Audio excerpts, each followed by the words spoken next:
Loss of support from the public and his record company led to a string of uninspired albums, which to this day he prevents from being reissued.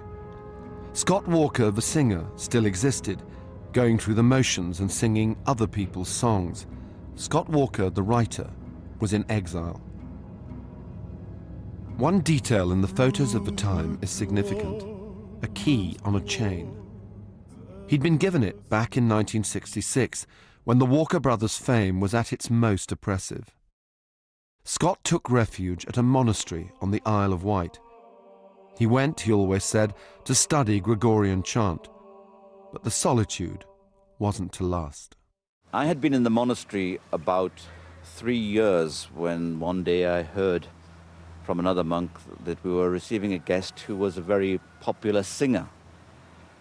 But none of us in the monastery knew who he was, and we hadn't heard any of his music or songs. We have a guest house for people who want to come and have a quiet time, a retreat.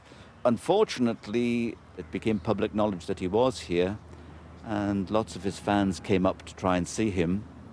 And there were quite a number of people out there in the courtyard with banners and plaques saying, "Come back, we want you," and things like that, as though he had joined the monastery, which he hadn't, of course. He was only here as a guest. But I believe that he has retained a certain affection for that memory, but I've never seen him since. Scott returned to the pop star's world, but he kept the key to the abbey door and was told he could always come back. 1974.